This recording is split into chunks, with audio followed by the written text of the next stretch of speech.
સ્વાગત છે આજના એક નવા વિડીયોમાં અને બધાને પહેલા તો મારા તરફથી જય ખૂંખાર મેળી જય મહાકાળીમાં।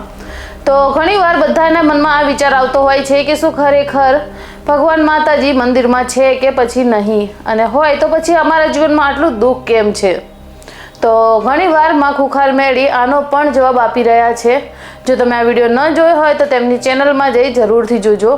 તે છતાં હું તમને અહીંયા કહેવા માંગીશ કે ઘણી ખરી વાર આપણા મનમાં એવા ગૂંચડા વળી જાય છે જેના કારણે આપણે માતાજીને અને મતલબ આમ ખુદથી જ સવાલ કરવા લાગીએ છીએ કે મતલબ આ શું ચાલી રહ્યું છે, અને ખરેખર જે અમે દીવા અગરબત્તી કરીએ છીએ તે માતાજી સુધી પહોંચે છે કે નહીં, અને તે સ્વીકાર કરે છે કે નહીં, અને જો તે સ્વીકાર કરતા હોય તો પછી અમારા જીવનમાં આટલું દુઃખ કેમ આવે છે।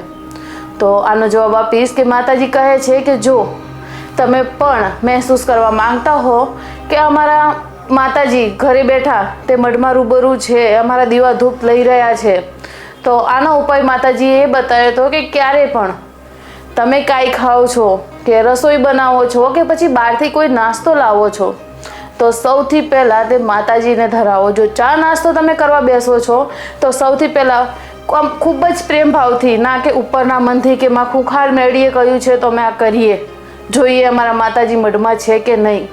કેમ કે જેવી રીતે તમે ખૂંખાર મેળીને માનો છો તે જ રીતે પોતાની કુળદેવીને પણ માનજો, ને આ વાત સાક્ષાતમાં ખૂંખાર મેળી પણ તમને કહે છે। તો ક્યારે પણ ચા અને નાસ્તો તમે કરવા બેસો તો સૌપ્રથમ પોતાની કુળદેવીને ખૂબ જ પ્રેમ ભાવથી જમાડો। ત્યારબાદ ક્યારેક કંઈક નાસ્તો કરો છો તો તે નાસ્તો તેમાંથી થોડો લઈ અને આપણી માતાજી જે હોય છે તેમને ધરાવો, કે પછી જ્યારે જમવાનો ટાઈમ થાય છે ત્યારે એક થાળી જેમાં શાક રોટલી અને દાળ ભાત આપણા ઘરમાં જે પણ બન્યું હોય તે, અને તેની સાથે એક પાણીનો ગ્લાસ, આટલું માતાજી આગળ રાખી અને કહેવાનું કે માં આટલું તમે ગ્રહણ કરો। ત્યારબાદ ક્યારે જો કોઈ વાર પ્રસંગ હોય છે કે ક્યારે કોઈ તહેવાર હોય છે તો ક્યારે પણ આપણે ખુદ માટે પહેલાં આપણે કપડાં લઈએ ને નવા, ત્યાંથી પહેલાં સૌપ્રથમ માતાજી માટે એક ચુંદડી લાવો, તેમની દીવા ધૂપનું ધ્યાન રાખો અને ટાઈમસર તેમની દીવા અગરબત્તી કરો। ત્યારબાદ તમને તે રિઝલ્ટ જરૂરથી માતાજી બતાવશે અને તેના પુરાવા પણ તમને મળશે કે હા તે ઘરમાં રૂબરૂ બેઠા છે। અને વાત કરવાના છીએ કે ઉત્તરાયણ આવી રહી છે, તો ઉત્તરાયણમાં પણ તમે જે અણબોલ્યા છે, જે મતલબ સમજી લો ને કે કીડી મકોડા પછી ગાય જે બેઝુબા છે, જેમનું કોઈ નથી, તેમના સહાય બની ઊભા રહેજો। અને ગાયોને 11 પૂળા, આ હું નથી કહી રહી, માં ખૂંખાર મેળી કહી રહ્યા હતા કે ઉત્તરાયણ આવે તો આટલું ધર્મ તો જરૂરથી કરવું જોઈએ। આ તો આપણા સનાતન હિન્દુ ધર્મમાં પણ લખવામાં આવ્યું છે કે જ્યારે ઉત્તરાયણ આવે ને ત્યારે લોકો ખૂબ જ આમ દાન પૂર્ણ કરતા હોય છે। તો તમારાથી પણ બને તો ઉત્તરાયણમાં ગાયને પૂળા અને કૂતરાઓને બિસ્કિટ પણ દૂધ સાથે અને કીડીઓને કીડિયારું આ પૂરવાનું ન ભૂલતા। અને ક્યારે પણ જો તમે માનતા રાખો છો તો માતાજી પણ કહે છે કે તમે નારિયેળ ચુંદડી અગરબત્તી પેડા આ બધું ન માનો, તેના કરતાં જે બેઝુબા છે તેમની માટે તેમને કંઈક ખવડાવવાનું માની લો। અને આમ તો જોવા જઈએ ને તો ઉત્તરાયણ મતલબ સારી પણ છે ને નથી પણ સારી, કેમ કે ઉત્તરાયણમાં જે કાચવાળી દોરી આવે છે ને જેને લઈ જે આકાશમાં ઉડતા બેઝુબા પક્ષીઓ છે, જે મતલબ તે દિવસ એટલા ડરીને ઉડતા હોય છે ને તેમને ઉડવું પણ મુશ્કેલ થઈ જાય છે। અને અમુક એટલી પાકી દોરી લાવે છે કે અમે બીજાની પતંગ કાપીએ પણ તે દોરીથી બેઝુબાનું ગળું અને પાંખો કપાઈ જાય છે। તો હંમેશા આપણા શોખ માટે ક્યારે બીજાનું નુકસાન ના થાય તે પણ જરૂરથી ધ્યાન રાખજો। તો જો તમે પણ આ ઉત્તરાયણે કોઈ દોરી લાવવાના હોય તો કોઈને નુકસાન થાય તેવી ન લાવતા। અને આવું એટલા જ માટે કહી રહી છું કે ઉપર પક્ષીઓને તો નડે છે, પણ જ્યારે તમારી પતંગ કપાઈ અને જાય છે ત્યારે જે વાહન ચાલકો હોય છે કે પછી જે રસ્તે ચાલતા હોય છે, એમાં સૌથી વધારે તો જે વાહન ચાલક હોય છે તેમને ખૂબ જ ઈજા પહોંચે છે। તો પ્લીઝ બને એટલું મહેરબાની કરી અને તમે આ બધું સાચવજો ને। આજે ચાઇના દોરી ને ડબલ કાચવાળી ખબર નહીં કઈ દોરી આવે છે, તો તમે ક્યારેય મતલબ આવું, હા આપણી જોડે પૈસા ભગવાન માતાજીના દીધેલા બહુ બધા હોય ને તો થોડું દાન પૂર્ણ કરી લેજો, પણ આપણા કારણે કોઈ બીજાને ઈજા પહોંચે ને એવું ન કરતા।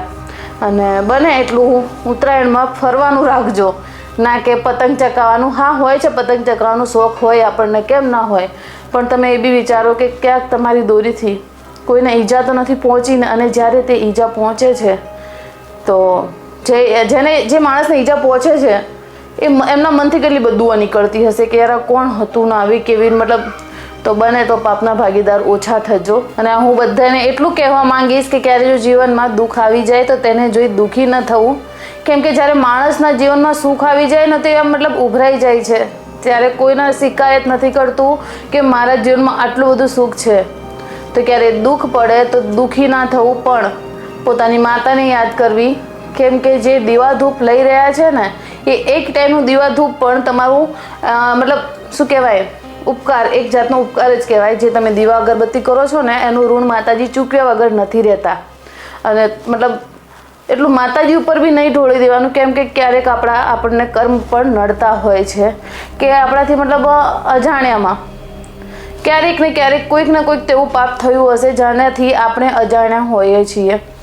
તો ખાલી કહેવાનું એટલું થાય છે કે ક્યારેક દુઃખ જોઈ માતાને કોસવા ન બેસતા. કેમ કે તે કોસવું આપણને જિંદગીભર પણ નડી શકે છે. અને આજે બીજી વખત આ ટોપિક હું છેડી રહી છું કેમ કે માતાજી ખુદ કહે છે કે જે આપણા સનાતન ધર્મમાં, આપણા જે હિન્દુ ધર્મ છે તેમાં ક્યારેય કોઈ બેઝુબાનને મતલબ હેરાન કરવાનું નથી બતાવવામાં આવ્યું કે બેઝુબાનને હેરાન કરે. બને એટલે એમની મદદ કરે છે. અને આપણા અત્યારે અમુક લોકો જે માતાજીના પ્રવચન સાંભળતા હશે ને એમાં કેટલાય લોકો હશે જે આજે સુધરી ગયા હશે. પહેલાં જ પ્રવચનમાં, કોઈ 5મા પ્રવચનમાં પણ હા સુધરી ગયા છે. 110% સાચી વાત છે. પણ જે આજે પણ ખાય છે અને માતાજીના પ્રવચન સાંભળે છે તેમને હું કહીશ, કેમ કે માતાજી ખુદ કહે છે કે હું મેરડી ક્યારેય કોઈની બલી નથી લેતી. અને આપણા સનાતનમાં આવું ક્યાંય લખવા નથી આવ્યું કે તમે આ માતાને આ બલી ચડાવો, આ માતાને આ બલી ચડાવો તો તમને આટલું મળશે, માતાજી ખુશ થશે. ક્યારેય કોઈ માં એ નહીં ઈચ્છે આજે બેઝુબા હોય કે માણસ હોય, એક માતાજી માટે તેમના બધા જ દીકરા જ છે. એ ભલે પછી બકરો હોય, ગાય હોય, ઘેટું હોય, પછી આ બાજુ ભલે છોકરી હોય કે છોકરો હોય, માતાજી માટે બધા સમાન છે. તો માતાજી ક્યારેય નહીં ઈચ્છે કે કોઈ બેઝુબાનની હત્યા થાય અને કોઈ તેને ખાય. તો પ્લીઝ મહેરબાની કરી ક્યારે જો તમે આ બધાના પાપના ભાગીદાર બનતા હોય ને તો ન બનતા. અને સ્પેશિયલી માતાજીનું નામ લઈને તો બિલકુલ પણ નહીં. કેમ કે તમે તેમનું પ્રવચન જોજો. આજ ઘણા ખરાના મોઢે હું એ સાંભળી રહી છું કે અમે પહેલાં જ પ્રવચનથી માતાજી આ ખાવાનું છોડી દીધું છે ને અમારા જીવનમાં આટલો પરિવર્તન આવ્યો છે. તો બને એટલું પાપના ભાગીદાર હજુ પણ કહું છું કે ન થતા. કેમ કે આજે આપણે એક કીડી પણ મારી રહ્યા છીએ ને ઉપર ચોપડે બધું જ લખાઈ રહ્યું છે. તો આ તો એક શું કહેવાય બિચારા અણબોલ્યાની હત્યા. મતલબ હવે આ બધું છે ને બીજી કાસ્ટમાં, હું કોઈ કાસ્ટ ઉપર કોઈનું નામ નથી લઈ રહી, પણ હા ઘણી ખરી કાસ્ટ એવી છે ને કે જેમાં ન પૂછો શું નથી ખવાતું અને શું મારીને ખાય છે ને. હવે એ પણ બોલવા જઈશ તો પછી તો આપણે ખૂબ જ જલ્દી મળીશું નેક્સ્ટ વિડીયોમાં. અને બને તો ઉત્તરાયણમાં બને એટલું આગળ જેમ મેં વિડીયોમાં કહ્યું તે વસ્તુનું થોડું ધ્યાન રાખશો તો મને પણ ખુશી થશે. અને ક્યારેકમાં ખુખાર મેળીના સુધી કે પછી તેમના ટીમમેટ સુધી આ વિડીયો પહોંચે તો એમને ક્યારે એમ ન લાગવું જોઈએ કે હું એમના દ્વારા બોલેલા કોઈ શબ્દનું મતલબ કંઈક ઊંધું બોલી રહી છું. તો હું કંઈ ઊંધું નથી બોલી રહી. જે તે માતાજી સમજાવ્યું છે તે જ બસ હું મારા વિડીયોમાં તમને સમજાવવા માગું છું. મને પણ ખુશી થશે કે મારી વાત માની અને કોઈ કે કંઈક પાપના ભાગીદાર નથી બન્યા કે કોઈએ કાંઈ પાપ નથી કર્યું. તો બસ મળીશું ખૂબ જ જલ્દી એક સારા એવા ઇન્ફોર્મેશન વિડીયો સાથે. જો તમને આ વિડીયો ગમ્યો હોય તો લાઇક એન્ડ સબસ્ક્રાઈબ કરવાનું ન ભૂલતા. બધાને મારા તરફથી રાધે રાધે. જય ખુખાર મેરડી, જય મહાકાળી માં.